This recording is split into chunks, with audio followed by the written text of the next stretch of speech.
Hello everyone, welcome to the Maria Cozette Show. This is where the left brain meets the right. I interview accomplished professionals from diverse backgrounds. It could be healthcare, education, engineering, but we talk about their artistic interests, creative outlets, or extraordinary hobbies. Today's guest is a mechanical engineer and philanthropist, and also in this episode, I pay a special visit to a ranch. So stay tuned. And for further information, you can always visit mariacozette.com/television. Stay with us.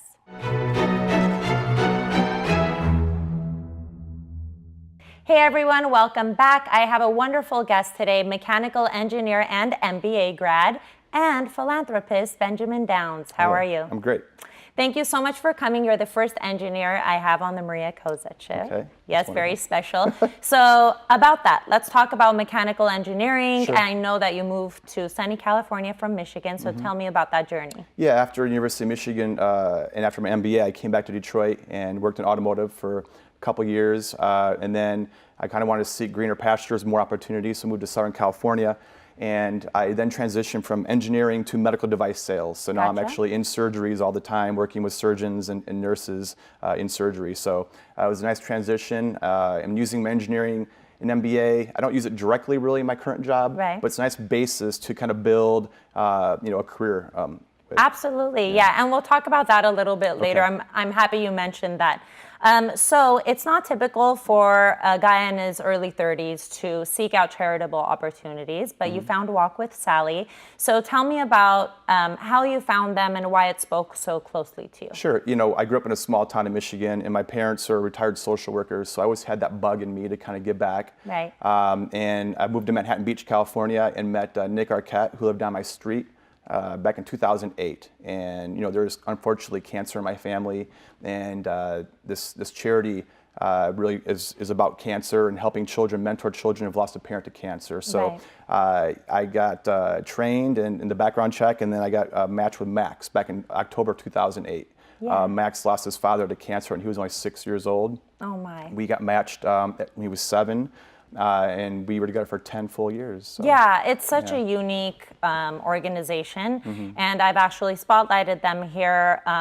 It is very unique. I have not found another organization that has the same mission in pairing two people that have had experienced cancer in some regard, and then pairing them together. Yeah, you know, the thing that makes it unique more than just a Big Brothers program is it's not sympathy, it's empathy. If you've been in those shoes before, you can say to this child, I've been in your shoes and you can get through this. That's very powerful. Absolutely, yeah. And so you've been a mentor now for a decade, and as a professor, I often tell my students, you know, you may be learning a lot from me, but I learn a great deal from them every time I instruct. And so with regards to the mentor and mentee relationship, how gratifying has that experience been for you? Well, I have no children yet, and so he sort of filled the void there a little bit, I guess. And also, you know, Los Angeles is kind of a crazy area, so to meet great people in with a great charity makes my parents proud back home. Absolutely, I'm sure. It showed me a lot of patience dealing with children. You don't get a lot of thank yous and hugs, and so you're not doing it for that. You're doing it to watch him develop into a fine young man, which is what he's become. So, Yes. So let's talk about that. He recently received a full scholarship pursuing the same major as you, mechanical engineering. That's correct. Yeah, I think that's super special. And so how important is education for young adults? And then now I'm referring back to what you mentioned, whether or not they pursue a career in their field of study. Sure. You know, every child in the United States has the opportunity for free education, and you should take advantage of that. It gives you structure, and even if you don't do the job that makes sense with your major, you know, it still is a great foundation, basis, good structure. Keeps you out of trouble. Right. And good opportunities are out there. You can make some money, you know, have a family, travel a lot. So it's really done a lot for me, and every child should be taking advantage of that opportunity. Absolutely, so, yeah. The land of opportunities. Why not? So stay with us. We have a lot more. 7Q Spa Laser and Aesthetic Center has opened its doors to their new location in Glendale, a luxurious space offering cutting-edge technologies, including laser hair removal for men and women, all injectables and fillers, Botox, Restylane, Kybella, Juvederm Ultra Plus, and all other variations, PDO thread lift, PRP facial with mesotherapy and microneedling. Visit their new location, 7Q Spa Laser and Aesthetic Center. Hey everyone, we are back and my guest today is Benjamin Downs. So let's talk about your entrepreneurial spirit. You have many ventures that you've done in the past and then currently William Mahoney. So how did that come about? Yeah, a couple of years ago, my brother and a friend back home, we had a skincare company and it lasted a couple of years and it didn't survive, but I learned a lot from that experience. William Mahoney Tall and Fit is the name of the company. What's William Mahoney? It's a tall and fit apparel brand. I'm 6'5", and the founder is 6'7", and I've always joked that kind of two main issues for being tall is fitting on an airplane and finding shirts that fit. So I'm actually wearing one today. The sleeves fit. It's not, usually you have to wear an extra large or double X. It doesn't really fit everybody. So the idea here is it's tall and fit. So the sleeves fit. It kind of hugs the body nicely. Awesome. It's off the rack. It's not a custom-made shirt, so it's off the rack. It's less expensive, and it's an underserved part of the population, I believe. So I'm excited to be part of that. So that is so awesome. And where can people find your? We're launching this summer. Actually, so we're not quite live yet, but we'll be both online and boutiques around. That's what I was going to ask. Up and down the coast. We're going to start kind of in Los Angeles area, then work our ways the coast, south and north up the coast. So, nice. Yeah. I wish you the best on that. Thank you. And so what advice would you give aspiring entrepreneurs? I would say go for it. Don't be afraid to fail. My first adventure failed. It cost me some money, but I look at it almost as much as like an entrepreneur, the cost of going to college, taking a class. So I learned a ton in my first venture and it failed. And it's made me stronger for my second one. So some of the best inventors have failed. Almost all of them have. So my advice would be to go for it and don't be afraid of failure. Yeah, absolutely. In fact, some of the greatest inventions were failures, like the Post-it. That was a total failure. And then they were like, oh, this could work. That's done pretty well. Yeah, exactly. That's awesome. And so this last question I ask all of my guests, in that, why is it important for professionals to exercise both sides of the brain? And I want to explain, because some of my guests may not know, is that philanthropy is actually driven by the right brain because of the emotional connection or passion you may have for a cause. So as a mechanical engineer, MBA grad, all these amazing things you're doing, you're also investing your time in philanthropy. So why is it important? I think in life, balance is important, right? So there's so many stresses in life, from kids to family to traffic in LA. We all get that, financial issues. So there's so much stress in life that find something of stress relief, doing something that kind of takes your mind off your normal task. I think is really important. So just balance and kind of stress relief, I think, is a great reason to do it. Absolutely, and do good at the same time. Is there anything better? Yeah, that's great. Absolutely. Thank you so much for coming on. Thank you so much. Yeah, it was really a pleasure. And please stay tuned for more of the Maria Cozette Show. So I have a very special treat for you guys. Everyone knows that I am fascinated by people with extraordinary hobbies, and some of us are lucky enough to make our hobbies into a career and way of life. Well, recently I got a very special invitation and I obliged, of course, so check me out at the ranch. Hi everyone, I ventured out today to visit my favorite people, animals. So you are going to meet the only Armenian cowboy and all the lovely animals at his ranch.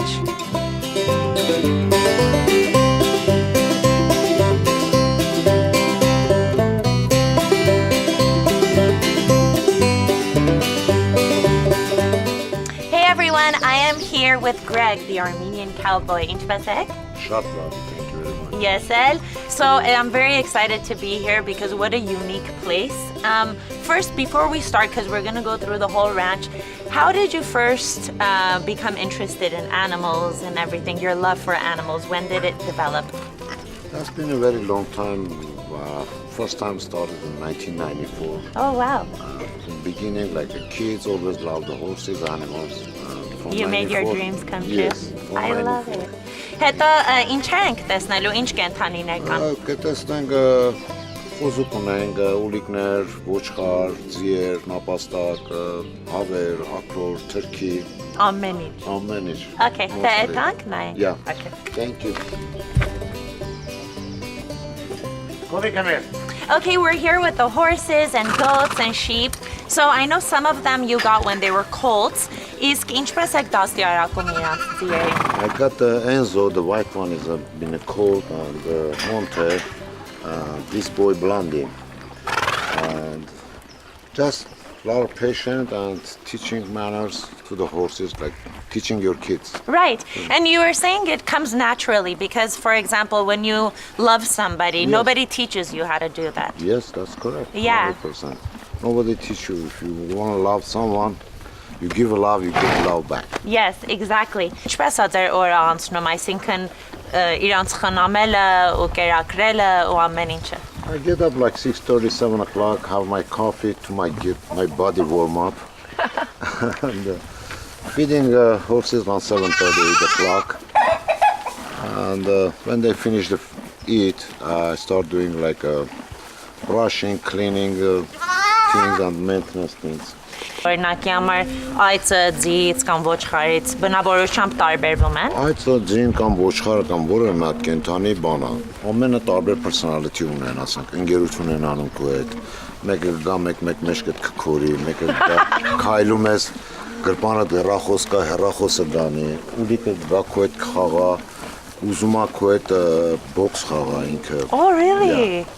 Իրանք շատ լավ մարդամոտիկ են ու իրանք ուզում են սեր տաս ու սեր առնել։ Yeah. Ու ասացիք, որ խոզուկը, որ չգիտեմ, հեսա մի քիչից կտեսնենք ինքը մասաժ է անում։ Խոզուկը եթե ին ոտը ցավում էր, ճիշտ ասած, բուժել է, կգա մի ժամերով մասաժ կտա։ Իրա քթով է, Իրա քթով, հա։ Wow, interesting. Իսկ շունիկի քոբին է, էսի։ Քոբին, Շունիկի բնավորությունը ինչպես է ու իր հարաբերությունը մյուս կենթանիների հետ։ Շունիկին արդեն մենք բոլորս տեսնում ենք, որ ինքը ստե ձիերի, ոչխարների հետ է, ինքը կարծում է ամենի տերը տիրական ինքն է։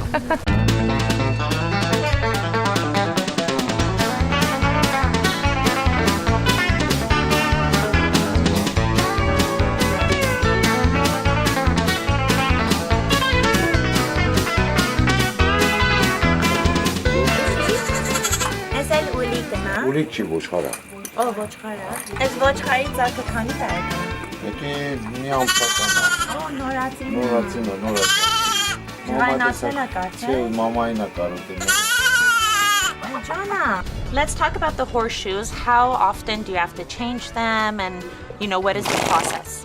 The process of horseshoe for every 8 weeks, like almost 2 months, we have to change it because the nails growing up. Doesn't matter you are riding or not riding. Every 8 weeks we have to change it. Manicure, pedicure. Manicure, pedicure. Very Exactly. hard. Exactly. Հետո մեկ էլ խոսենք, there's a miniature horse back there. Doesn't get bigger. Let's talk about him or her. Her. Her, okay. Her name is Goldie, and he's 12 years old. I have it when he's been 3 years old. Oh wow, you're on As like a pet. Yeah. And they don't grow up. Keep playing. And she's okay with all the other horses, everybody. She thinks she's a bigger horse. She has Napoleon complex. Yes.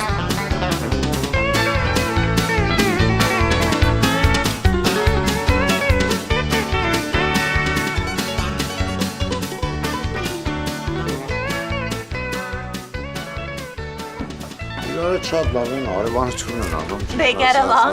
They get along just Աղունիներ fine. առանձին են, հավեր առանձին, իրարը մուտիկ են, բան չունեն, չեն վնասում իրար, ամենակարևորն է։ Հետո ինչքան հաճախ են զուացում։ Համարյա օրը մի հատ ձու են ածում մոտավորապես, հա, հետո մեր ձուերն էլ կանաչ կապույտ է։ Այնո հենց այդ էի ասելու, այդ ինչի՞ց է, որ օրինակի համար ձուն կապույտ է լինում։ Իրանց գենից է գալիս, ուտելիքից չի։ Հետո մենք միշտ էլ օրգանիկ բաներ ենք տալիս, կերեր ենք տալիս իրանց։ Organic grass fed.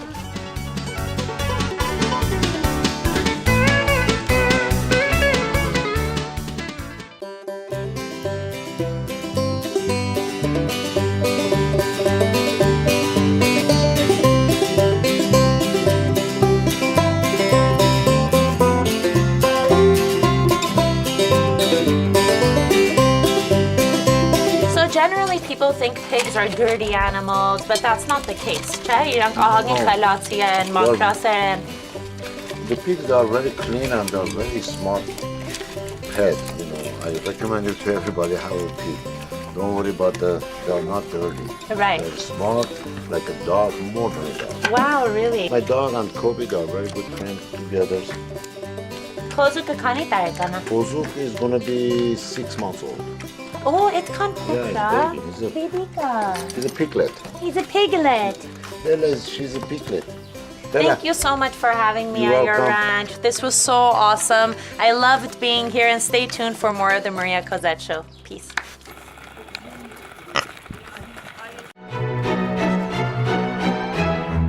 Well, that was awesome. After the camera stopped rolling, we actually hung out, ate scrambled eggs from Fresh Organic Eggs, of course, and I got to go horseback riding. Absolutely a beautiful day. Stay tuned for more of the Maria Cozette Show. The Art of Giving, where we spotlight a charitable organization. Engineers Without Borders builds a better world through engineering projects that empower communities to meet their basic human needs. Their highly skilled volunteers work with communities to find appropriate solutions for their infrastructure needs.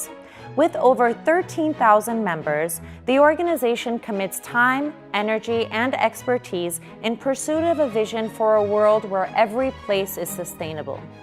In the year 2000, founder Dr. Bernard Amadei visited Belize to assess their water supply. He learned that the 950 Mayan Indians living in the heart of the jungle lacked clean water and sanitation infrastructure, and that most of the community's children did not attend school because their time was dedicated to collecting water from miles away. While they had the natural resources, they didn't have the technical components and infrastructure to properly implement a system to cultivate the water. A quote from Dr. Amadei: "Improving the lives of the 5 billion people whose main concern is to stay alive by the end of each day on our planet is no longer an option for engineers. It is an obligation." For more information, visit ewb-usa.org.